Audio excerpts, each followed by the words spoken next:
আছে, তার জন্য অভিষেক বন্দ্যোপাধ্যায় এখনো বাইরে আছে। করার আগে অভিষেক বন্দ্যোপাধ্যায় আগে ঠিক করুক তিহারের কোন সেলটায় উনি থাকবেন। ওনার তিহার যাত্রাটা সময়ের অপেক্ষা। তো এই ফিরহাদ হাকিমকে মনে করে দিতে চাই যে আপনার এই কথায় চিড়ে ভিজবে না। বাপের ক্ষমতা থাকলে বা আপনার ওই গোয়ার দাদু লাভ নেই। তৃণমূল প্রচুর লাফাচ্ছে, প্রচুর তরপাচ্ছে, তার একটাই কারণ, নির্বাচন কমিশনকে অনুরোধ করব অন্তত পক্ষে মানবিক হয়ে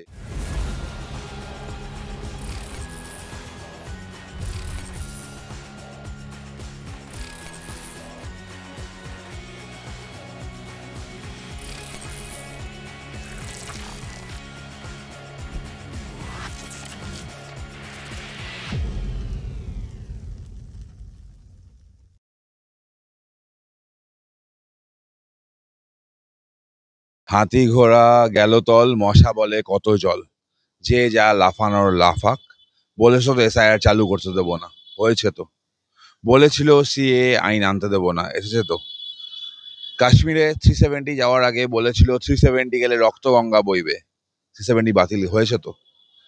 এসআইআর অ্যাবসলিউটলি ইলেকশন কমিশনের ডোমেনে একটা জিনিস, সাংবিধানিক একটা জিনিস। ইলেকশন কমিশন যে কোনো মোমেন্টে করতে পারে, as per representation the people's act 1950, সেই তারা করছে। যে লাফানোর লাফাক, আসলে তৃণমূলের মধ্যে শিক্ষার অভাব তো প্রচন্ড, একটাও শিক্ষিত নেতা নেই। চুরি, বাটপাড়ি, মাতলামি এগুলো করে বেড়ায়, ওদের পক্ষে জানাটা সম্ভব নয়। দাদা, আমরা দেখতে পাচ্ছি যে রীতিমতো বাংলায় হুমকির মুখে যখন বিএলওরা পড়ছেন, অন্যদিকে নির্বাচন কমিশনের তরফ থেকেও একটা নির্দেশ আসছে, অন্যদিকে এখানে হুমকির মুখে পড়ছেন, রীতিমতো তো জাতাকলে পড়েছে। হ্যাঁ, এক্স্যাক্টলি এটা মানে আমি ফ্যাক্ট যে নির্বাচন কমিশনের উচিত বিএলওদের প্রোটেকশন দেওয়া। বিএলওরা যদি ঠিকঠাক কাজ না করে তাহলে তাদের চাকরি যাবে, তাদের বিরুদ্ধে মামলা হবে, তাদের জেলও হবে। আবার ঠিকঠাক কাজ করতে চাইলে তৃণমূলের তরফ থেকে তাদেরকে হুমকি দেওয়া হচ্ছে। এটা অবভিয়াসলি কনস্টিটিউশনাল ক্রাইসিস তৈরি করার চেষ্টা করা হচ্ছে। আমি নির্বাচন কমিশনকে অনুরোধ করব অন্তত পক্ষে মানবিক হয়ে এই বিএলওদের সিকিউরিটি প্রদান করুন, যাতে তারা সুষ্ঠুভাবে কাজ করতে পারে। এসআইআর বাংলায় প্রথম হচ্ছে তা নয়, 2002 সালেও হয়েছিল। প্রায় প্রাথমিকভাবে 69 লক্ষের মানুষের নাম বাতিল গেছিল, পরবর্তীকালে সংখ্যাটা 42 লক্ষের কাছাকাছি যায়। তো নর্মাল প্রসেস, মৃত মানুষ ভোটার তালিকায় থাকবে না, ডুপ্লিকেট এন্ট্রি থাকবে না, অবৈধ ভোটার থাকবে না, সুস্থ স্বচ্ছ একটা ভোটার তালিকা হবে। গণতন্ত্রের প্রাইমারি ক্রাইটেরিয়া এটা। নির্বাচন কমিশনকে অনুরোধ করব বিএলওদের সিকিউরিটি প্রোভাইড করুন, এবং বিএলওদেরও বলবো যে আপনাদের পাশে আমরা আছি। আপনারা যদি কোনো জায়গায় ধুমকি ফেস করেন বা ঝামেলায় পড়েন, লিগ্যাল আপনাদের যাবতীয় হেল্প করার আমরা করব। আবার এটাও বলে রাখি, যদি কোথাও গোলমাল করেন, আপনাদের জেল যাত্রার রাস্তায় এত সুন্দর হয়, তার ব্যবস্থাটাও আমরা করব। আমরা দেখতে পাচ্ছি দাদা যে রীতিমতো বিএলওদের এবার গাছে বেঁধে রাখা নিদান দিচ্ছেন রবীন্দ্রনাথ বর্মন এবং তৃণমূল। ও দেখুন, এই গাছে বেঁধে রাখা অনেক দেখে নিয়েছি আমরা। আমফান মনে আছে তো? আমফানের সময় মনে আছে নিশ্চয়ই, তৃণমূলে তাদের গাছে বাঁধা হয়েছিল। তো কে কাকে গাছে বাঁধবে, সাধারণ জনগণ কাকে গাছে বাঁধবে, সময় বলবে। ওটা নিয়ে চিন্তা করে লাভ নেই। তৃণমূল প্রচুর লাফাচ্ছে, প্রচুর তরপাচ্ছে, তার একটাই কারণ, তৃণমূলের সময় ঘনিয়ে এসছে। তৃণমূল বুঝতে পেরেছে 26-এ ওরা নেই, তৃণমূল আর ফিরছে না। সাধারণ মানুষ বলছে যে পুরো বাংলার একটাই স্বর, এই তৃণমূলকে তাড়িয়ে প্রায়শ্চিত্ত কর। আমি দাদা এবারে যে প্রশ্ন রাখলে 294টি বিধানসভা কেন্দ্রে প্রতিটিতে একটি করে ওয়ার রুম চালু করতে হবে। বিএলওদের ছায়া সঙ্গীবন, বিএলএদের চোখে চোখ রাখার নির্দেশ দিচ্ছেন। না, বিএলওদের সাথে থাকবে, এটা কোয়াইট নর্মাল, এর মধ্যে আজীব মানে অবাক হওয়ার কিছু নেই। কিন্তু প্রশ্ন হচ্ছে তৃণমূলের যারা বিএলএ আছে, যারা আছে, তারা কি সাংগঠনিক কাজ জানে? সংগঠন তারা কোনোদিন দেখেছে? চুরি ছাড়া কিছু তো তারা জানে না। তারা কি করবে না করবে আমরা জানি না। তবে আমাদের যারা বিএলএরা যারা আছেন, বিএলএরা নির্দেশ খুব স্পষ্ট। তারা দেখা, পয়েন্ট আউট করা, ইলিগাল ভোটার যাতে না থাকে, জালি ভোটার যারা না থাকে, এই কাজটা তারা করবে। বিজেপি জিতলে বাংলা এবং বাংলাদেশের কোনো বর্ডার থাকবে না, রানাঘাটের বিজেপি সাংসদ জগন্নাথ সরকারের মন্তব্য কিনে তোলপাড় রাজনীতি। না, জগন্নাথ দা কি সেন্সে বলেছে আমি জানি না, জগন্নাথ দা উত্তর দিতে পারবেন। অবভিয়াসলি বর্ডার থাকবে, কিন্তু বাংলাদেশের অত্যাচারিত হিন্দুদের ভারতবর্ষ আশ্রয় দিয়েছে, সিএএ এনেছে। সেপ্টেম্বর মাসে, এই বছর সেপ্টেম্বর মাসে একটা নতুন রুল ফ্রেম করেছে সেন্ট্রাল গভর্নমেন্ট। সেই অ্যাজ পার দ্যাট রুল খুব পরিষ্কার করে বলে দিয়েছে যে বাংলাদেশ থেকে যে হিন্দুরা আসছে এখানে, তাদের এখানে আসলে কোনো কাগজ লাগবে না, তাদের কোনো ক্রিমিনাল প্রসিকিউশন হবে না, কাগজ থাক বা না থাক। বাংলাদেশি অত্যাচারিত হিন্দু, বৌদ্ধ, খ্রিস্টান, পার্সিদের পাশে ভারতীয় জনতা পার্টি ছিল, আছে এবং থাকবে। জগন্নাথ সরকারের এই মন্তব্যের প্রেক্ষিতে কথা বলছে। আমি আবার বলছি, কোনো সুস্থ মানুষের রাজনৈতিক বক্তব্যের প্রতিক্রিয়া দেওয়া যায়। অভিষেক বন্দ্যোপাধ্যায়কে আমি রাজনৈতিক ব্যক্তিত্ব মনে করি না। উনি পিসির দয়ার নেতা হয়েছেন। ভারতীয় জনতা পার্টি হলে ভারতীয় জনতা পার্টির একজন বুথের সভাপতি হওয়ার যোগ্যতা ওনার নেই। পিসির দমে নেতা হওয়া একজন লোককে রাজনৈতিক ব্যাপারে আমি তার এগেনস্টে বক্তব্য দেওয়ার কোনো দরকার মনে করি না। আমরা দেখলাম যে প্রদীপ করের শেষকৃত্যে হাজির ছিলেন ব্যারাকপুরের সাংসদ পার্থ ভৌমিক এবং পানিহাটির বিধায়ক। হ্যাঁ, উনি ডোমের পর্যায়ে গেছেন আপাতত। পানিহাটির যে পার্টিকুলারলি লোকটার কথা বলছেন, আরজিকর ইনসিডেন্টের সময় আমরা দেখেছি কিভাবে মেয়েটাকে পুড়িয়ে ফেলা হলো তড়িঘড়ি করে। প্রদীপ করের বেলাও দেখলাম। এবার পশ্চিমবঙ্গে মানুষ আজকাল মরতে ভয় পাচ্ছে, তারা ভয়ে আছে। পরিবারের কেউ মরে গেলে আশেপাশের লোকজনকে বলছে না। তৃণমূল জানতে পারলেই ছুটে বেড়াচ্ছে ওখানে, ছুটে গিয়ে বলছে যে না, এসআইআর এর জন্যই মারা গেছে। দাবিটা অদ্ভুত তৃণমূলের। যদি ভূতেরা ভোট দেবে, ভূতেদের ভোটাধিকার রাখতে হবে, মানে লিস্টে ভূতের নাম থাকবে, এটা তো চলতে পারে না। তৃণমূলের তরফ থেকে বলা হচ্ছে আপনাদেরকে বিজেপিকে 50-এ নামানো হবে এবং তারা বলছে যে এসআইআর হলেও 2021-এর থেকে একটা হলেও আসন বৃদ্ধি হবে। অনেকে অনেক কিছু বলেছে। ভারতীয় জনতা পার্টি শূন্য থেকে উঠে আসাটা দল। আমাদের একসময় 2টো সাংসদ ছিল, সেখান থেকে আজকে এতগুলো রাজ্যে আমরা ক্ষমতায়। কেন্দ্রে সরকারে 3rd টার্ম চলছে মোদিজির। সুতরাং বিজেপির সাথে লড়াই করার আগে অভিষেক বন্দ্যোপাধ্যায়কে ঠিক করুক তিহারের কোন সেলটায় উনি থাকবেন। ওনার তিহার যাত্রাটা সময়ের অপেক্ষা। আমার শেষ দুটো প্রশ্ন আপনার কাছে।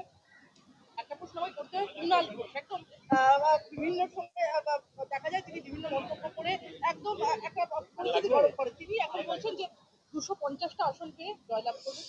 কুণাল বলছে 250, অভিষেক বলছে আগের বার থেকে একটা বেশি। এনারা আগে সংখ্যাটা ঠিক করে নিক, আর কোথাকার গাঁজাটা খাচ্ছেন সেটা একটু বলুক। মানে গাঁজা না খেলে এরকম একটা স্টেটমেন্ট দেওয়া যায় না। কোথাকার গাঁজা সে বলুক। ওনাদের নেত্রীরা এবং নেত্রীর একজন রিলেটিভ মণিপুর গেছিল, শুনেছিলাম নাকি মণিপুরের গাঁজা খুব বিখ্যাত। ওখান থেকে নিয়ে আসছেন কিনা কুণাল ঘোষ বলতে পারবেন। হুমকি দিচ্ছেন ফিরাদ হাকিম। তিনি বলছেন যদি সিএ শিবির আয়োজন করা হয় আমরা বিজেপি এবং নির্বাচন কমিশনের পা ভেঙে দেব। সিএ শিবির আয়োজন করা হচ্ছে, হবে, কারোর বাপের ক্ষমতা থাকলে আটকে দেখাক। ফিরাদ হাকিমের ইচ্ছা পুরো বাংলা জানে। পশ্চিমবঙ্গের 50% বেশি মানুষ একসময় উর্দুতে কথা বলবে। যারা ইসলাম নিয়ে জন্মায়নি তারা দুর্ভাগ্য নিয়ে জন্মেছে। ইসলামীকরণের জন্য যে বারবার কথা বলে ফিরাদ হাকিম, তো এই ফিরাদ হাকিমকে মনে করে দিতে চাই যে আপনার এই কথায় চিড়ে ভিজবে না। বাপের ক্ষমতা থাকলে বা আপনার ওই গোয়ার দাদুর ক্ষমতা গয়া, আপনি গয়া থেকে এসছেন, গয়ার দাদুর ক্ষমতা থাকলে আটকে নিন। প্রদীপ করের মৃত্যু নিয়ে ইতিমধ্যে সুগন্ধা হচ্ছে, তার হাতে আঙুল না থাকার বিষয়টা হচ্ছে। প্রদীপ করের মৃত্যুর কারণে তদন্ত হওয়া উচিত, আমি বিশ্বাস করি। ওর পরিবারকে তদন্তের আওতায় আনা উচিত। একটা মানুষের বয়স 59, সে পশ্চিমবঙ্গে জন্মেছে, তার মানে ভোটার 2002-এর লিস্টে তার নাম আছে, তার সব কাগজ আছে, তার ভয় পাওয়ার তো কোনো কারণ ছিল না। তিনি কেন ভয় পেলেন, কেন আত্মহত্যা করলেন, তার উত্তর খোঁজার প্রয়োজন আছে। আরও একটা জিনিস প্রয়োজন আছে। 95 বছরের একটা লোক দেখলাম সুপার ফিট হয়ে গিয়ে তিনি আত্মহত্যা করেছেন, গলায় দড়ি দিলেন। 95 বছরের লোক এভাবে আত্মহত্যা করলো? আর প্রদীপ করো যার হাতের আঙুল নেই, তিনি সুইসাইড নোট লিখলেন কি করে এবং গলায় ফাঁসটা দিলেন কি করে? এই প্রশ্নগুলো তদন্ত হওয়া প্রয়োজন। শিক্ষা দুর্নীতি মামলায় চার্জশিটে অভিষেক বন্দ্যোপাধ্যায়ের নাম। বিকাশবাবুর আর্গুমেন্ট। বিকাশবাবুর আর্গুমেন্ট না, এটা ফ্যাক্ট। প্রথম থেকে সবাই জানে রমেশ মালিকের কেসটা সুপ্রিম কোর্টে স্টে হয়ে পড়ে আছে, তার জন্য অভিষেক বন্দ্যোপাধ্যায় এখনো বাইরে আছে। ওই স্টেটা উঠে যাওয়ার পর অভিষেক বন্দ্যোপাধ্যায় এটা বললাম, উনি বলেছেন রাস্তায় থাকবেন, আমরা বলছি উনি জেলে থাকবেন। অবশ্যই সংকেত, মানে এটা হতে চলেছে, এটা সংকেত নয়। উড়িষ্যা পথ দেখিয়েছে, তারপরে দিল্লি, আজকে বিহার এবং 2026-এ পশ্চিমবঙ্গ। পশ্চিমবঙ্গের মানুষ বাকি ভারতবর্ষের মানুষ থেকে কিছু আলাদা নয়, তাদের চাওয়া পাওয়াটা একই রকমের। আমি চাই মাথার ওপর ছাদ হোক, বাড়িতে জলটা আসুক, রাস্তাটা ভালো হোক, নালিগুলো রেগুলারলি পরিষ্কার হোক, যেখানে নালি নেই সেখানে নালি হোক, আর ছেলে মেয়েগুলোকে পশ্চিমবঙ্গের বাইরে না যেতে হয়। কোটি কোটি মানুষকে মাননীয় প্রধানমন্ত্রী তাদের কেন্দ্র সরকারের আমাদের যে প্রকল্প, সেই প্রকল্প দিয়ে ছোঁয়া হয়েছে। সুতরাং এই জিত তো অবশ্যম্ভাবী। এবং বিহারের মানুষ, স্পেশালি বিহারের মহিলারা, তারা এগিয়ে এসে খুব স্পষ্ট ভাষায় বলেছেন যে আমরা কিন্তু আর লালু প্রসাদের সেই বিহারে ফিরে যেতে চাই না। এখনকার বাংলার মহিলারা যেটা বলছেন যে আমরা কিন্তু আর 2026-এর পরে মমতা ব্যানার্জির অন্ধকার পশ্চিমবঙ্গে ফিরে যেতে চাই না। সুতরাং 2026 মোদী সরকারের, বাংলার মানুষের পদ্মফুলের। দিদি, একটা প্রশ্ন তো করতেই হয় যে বিহারের নির্বাচনী রায় কি বাংলার ভোটারদের মানসিকতায় কোনো পরিবর্তন আনতে পারে? বিহারে বিহারের এই যে নির্বাচনের ফলাফল হ্যাঁ, বাংলার ভোটারদের মানসিকতায় আপনি পরিবর্তন আনবে? দেখুন, যারা মানসিকভাবে প্রস্তুত, যারা জানে যে আহ, আমার দেশের, আমার রাজ্যের এবং আমার পরিবারের যদি উন্নয়ন দরকার হয় তাহলে মোদী সরকারই একমাত্র করতে পারে। যারা ডিসাইড করে নিয়েছে তাদের জন্য খুব একটা তো কিছু এফেক্ট পড়বে না, কারণ দে হ্যাভ ডিসাইডেড। কিন্তু যারা এখনো দোমনায় রয়েছে যে 1000 টাকার লক্ষ্মীর ভাণ্ডারটা পাই, তার জন্য অবশ্য আমি মাননীয় প্রধানমন্ত্রীর দেওয়া বাড়িটা পাইনি, বাথরুমটা পাইনি, উজ্জ্বলার গ্যাস পাইনি, রাস্তা নেই, 25 টাকার মদ বিক্রি হচ্ছে কিন্তু ছেলে মেয়েদের চাকরি নেই। তাদের জন্য definitely this will be an I opener. আজকে সারা ভারতবর্ষের 140 কোটি মানুষ একটা রাজ্য থেকে আরেকটা রাজ্য, হরিয়ানা থেকে মহারাষ্ট্র, মহারাষ্ট্র থেকে উড়িষ্যা, উড়িষ্যা থেকে ত্রিপুরা, ত্রিপুরা থেকে ছত্তিশগড়, ছত্তিশগড় থেকে মধ্যপ্রদেশ, মধ্যপ্রদেশ থেকে রাজস্থান, রাজস্থান থেকে দিল্লি, দিল্লি থেকে বিহার, বিহার থেকে পশ্চিমবঙ্গ। হতেই হবে অবশ্যম্ভাবী। দিদি, একটা প্রশ্ন তো করতেই হয় যে বাংলায় বিরোধী রাজনীতির জন্য বিহারের ফল কতটা বড়? আমাদের কার্যকর্তাদের জন্য অত্যন্ত মরাল বুস্টার, এবং আমাদের কার্যকর্তা এবং বাংলার মানুষ সবার জন্য যে আমরা মাননীয় প্রধানমন্ত্রী যে কাজ করে চলেছেন সেটাই আসল জিনিস আর কি। এই জন্য যে ভরসাটা, এই একটা মানুষ, মাননীয় প্রধানমন্ত্রী বাবা মায়ের মতো, সে তোমাকে কোনোদিন তোমার সাথে বিশ্বাসঘাতকতা করবে না। এই মা বাবার ওপর যে বিশ্বাসটা আছে, সেই বিশ্বাসটাই ভারতবর্ষের 140 কোটি মানুষের মাননীয় প্রধানমন্ত্রীর ওপর আছে, এই দলের ওপর আছে, পদ্মফুলের প্রতীকের ওপর আছে। তাই জন্য রাজনীতি অনেক দল করবে, অনেক রকমভাবে করবে, ভোট চুরি হচ্ছে, ভোটাধিকার যাত্রা, SIR করতে দেব না, অনেক কিছু তো হলো, সব তো মুখ থুবড়ে পড়লো। SIR যে বিহারের মানুষ চেয়েছে, 10 to 12% ভোট বেড়েছে, বিহারের মহিলারা বেরিয়ে এসে হাত তুলে আশীর্বাদ করেছে, তা তো ডেটা বলছে। সুতরাং বাংলার মানুষ এগুলো দেখছে, সেম জিনিস হবে। দিদি, আমরা দেখেছিলাম আরজি করে যে ঘটনা ঘটেছিল, একদম প্রথম সারির যারা প্রথমে পৌঁছেছিল তার মধ্যে আপনি ছিলেন। আমি বলবো যে বাংলায় নারী নির্যাতন, একাধিক দুর্নীতি, সবকিছুকে ছাপিয়ে কি রাজ্যের শাসক দলের SIR জুজু হবে? বাংলার মানুষ বুঝেছে, বুঝছে, এবং বাংলার মানুষের মধ্যে বলবো হিন্দু বা মুসলমান বা খ্রিস্টান বা শিখ, এই যে ভয়ের একটা পরিবেশ, মুখ্যমন্ত্রী নিজের পলিটিক্যাল এজেন্ডার জন্য, নিজে ভোট ব্যাংক, অনুপ্রবেশকারী আর রোহিঙ্গাদের প্রোটেকশন দেওয়ার জন্য বাংলার মানুষকে যে ভয় পাওয়াচ্ছে, ভয় পাবেন না। যে বৈধ ভোটার, তার 11টা ডকুমেন্টের মধ্যে যে কোনো একটা ডকুমেন্ট যদি থাকে, আপনার নাম কেউ কাটতে পারবে না। 2002-তে আপনার যদি নাম থাকে, কেউ কাটতে পারবে না, আপনি হিন্দু হোক, মুসলমান হোক, যেই হোক। সুতরাং মমতা ব্যানার্জি, অভিষেক ব্যানার্জি এবং TMC পার্টি, এই সরকার যেভাবে সন্ত্রাস বা ভয়ের পরিবেশ CA সময় থেকে বলেছেন, NRC হবে, তোমাদের দেশ থেকে বার করে দেবে, কিছুই তো হলো না। মাঝখান থেকে কটা স্টেশন পুড়লো, কটা ট্রেন পুড়লো, কটা মানুষ মারা গেল। তাই হিন্দু হোক, মুসলমান হোক, খ্রিশ্চান হোক, শিখ হোক, আপনাদের দিদিভাই হিসেবে বলবো, একদম ভয় পাবেন না, একদম বিশ্বাস করবেন না এদের। মাননীয় প্রধানমন্ত্রী এবং ভারতীয় জনতা পার্টি আপনাদের পাশে আছে, কেউ আপনাদের সরাতে পারবে না।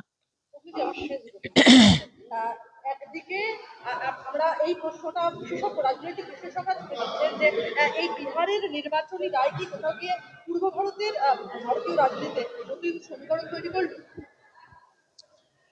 পূর্ব ভারতের সমীকরণ আমার মনে হয় না আলাদা করে কোনো সমীকরণ তৈরির বিষয় আছে। এটা আরো বেশি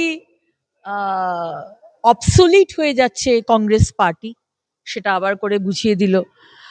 আরজেডি, তেজস্বী যাদব, লালু প্রসাদ যাদব, কাউকে ছোট করে যদি নিজেকে বড় দেখাতে চান, সেটা ভারতবর্ষের মানুষ কোনোদিন মেনে নেবে না। আর অন্যায় কথা, অসত্য কথা যদি বলেন, সেটা বিহার হোক, দিল্লি হোক বা পশ্চিমবঙ্গ হোক, কেউ মানে না। এখন কেউ বোকা নয়, হাতে মোবাইলটা রয়েছে, ডিজিটাল ইন্ডিয়া মাননীয় প্রধানমন্ত্রী দিয়েছেন। 1 মিনিটের মধ্যে সত্য কথা সবার কাছে পৌঁছে যাচ্ছে। তাই এই ধরনের ব্যক্তিরা যারা ভোট চুরি হচ্ছে, ভোটাধিকার যাত্রা, এসআইআর হতে দেব না, এসআইআর এ আপনাদের নাম কেটে দেবে, এনআরসি করে বাইরে করে দেবে, ডিটেনশন ক্যাম্প করে দেবে, এই যে মিথ্যে কথাগুলো বলে গেছেন, আজকে বিহারের মানুষ এবং বিহারের মহিলারা ঠাস করে আপনাদের আবার একটা চড় মারলো। প্রশান্ত কিশোর, তেজস্বী যাদব, রাহুল গান্ধী কোথায় মুখ থুবড়ে পড়লেন খুঁজেও পাওয়া যাবে না। সুতরাং বাংলার মানুষের আমরা পাশে আছি, ভারতীয় জনতা পার্টি পাশে আছে, এবং মাননীয় প্রধানমন্ত্রী আমাদের শিখিয়েছেন রাজনীতি মানে মানুষের সেবা করো, আর কোনো কিছু চিন্তা করো না। তা আমরা সেই সেবাই করে যাচ্ছি। তিনি বাংলায় কি কেন? বাংলার মানুষ পরিবর্তন চাইছে, এটা তারা মানসিকভাবে প্রস্তুত হয়ে গেছে। দেখুন, আপনি একবার মানুষকে ঠকাতে পারেন, আপনি দুবার ঠকাতে পারেন, কিন্তু আপনি তো 15 বছর ধরে ঠকাতে পারেন না, তাই না? ডেটা দিয়ে ইলেকশন হবে, ডেটা। আমাদের সরকার মানে প্রতিশ্রুতি যা দিয়েছিল না, সেই প্রতিশ্রুতিগুলো রেখেছে, তার উপর ভোট হয়েছে। আপনাদের বিহারে, আমাদের বিহারে 12 কোটি শৌচালয় দেওয়া হয়েছে, 12 কোটি মহিলাদের সম্মান রক্ষা হয়েছে, 4 কোটি মাননীয় প্রধানমন্ত্রীর আবাস যোজনার বাড়ি দেওয়া হয়েছে, 15 কোটি বাড়িতে স্বচ্ছ জল পৌঁছে দেওয়া হয়েছে, 2.6 crore বাড়িতে সৌভাগ্য যোজনা বিনামূল্যে আলো দেওয়া হয়েছে, 10.3 crore কুকিং গ্যাস মানে উজ্জ্বলার গ্যাস দেওয়া হয়েছে, বন্দে ভারতের মতো ট্রেন, অমৃত ভারতের মতো স্টেশন, 81.3 কোটি মাননীয় প্রধানমন্ত্রীর গরিব কল্যাণ যোজনা, বিনামূল্যে রেশন কোভিডের পর থেকে দেওয়া হচ্ছে। সুতরাং মানুষ তার এমনি এমনি মাননীয় প্রধানমন্ত্রী আর নীতিশজিকে ভরসা করেন। কাজ করেছি, পরিশ্রম করেছি আমরা, বিহারের কার্যকর্তারা, পার্টি অক্লান্ত পরিশ্রম করেছে, সমস্ত মানুষকে নিয়ে ডেভেলপমেন্টের কাজ করেছে। এখানে ডেভেলপমেন্ট ছাড়া আর কোনো কথা হবে না। রাজনীতি রাজনীতির জায়গায়, আমাদের উন্নয়ন চাই, ডেভেলপমেন্ট চাই। আমরা ছাপোষা মানুষ, আমাদের অ্যাসপিরেশন খুব কম, রুটি কাপড়া মাকান। সেই রুটি কাপড়া মাকান, চাকরি, স্বাস্থ্য পরিষেবা, সিকিউরিটি, মহিলাদের সম্মান যে দিতে পারবে, বাংলার মানুষ, বিহারের মানুষ, দিল্লির মানুষ তাকেই ভোট দেবে। অনেকটা দীর্ঘায়িত আর হয়ে গেছে। আর একদম, একদম, একদম। রাজ্যের শাসক দলের তরফ থেকে একটা কথা বলা হচ্ছে, বিহারে মূলত বিজেপির জয় হয়নি, জয় হয়েছে নির্বাচন কমিশন এবং বিজেপির সরকার। বাংলায় তৃণমূলের ষড়যন্ত্রের বিরুদ্ধে লড়ছে। দেখুন, এই ধরনের নিম্ন রুচির রাজনীতি যত তারা করবেন, তত আমাদের জন্য ভালো। যত সাংবিধানিক অর্গানাইজেশন, ইনস্টিটিউশন ইলেকশন কমিশনকে ছোট করবেন, যত মাননীয় প্রধানমন্ত্রীকে ছোট করবেন, যত গৃহমন্ত্রীকে ছোট করবেন, যত মাননীয় মহামহিম রাষ্ট্রপতিকে ছোট করবেন, যত ভারতবর্ষের সম্মানকে ছোট করবেন, ততই ভালো, ততই বাংলার মানুষ আপনাদেরকে আসল জায়গা দেখিয়ে দেবে 2026-এ। অপেক্ষা করুন।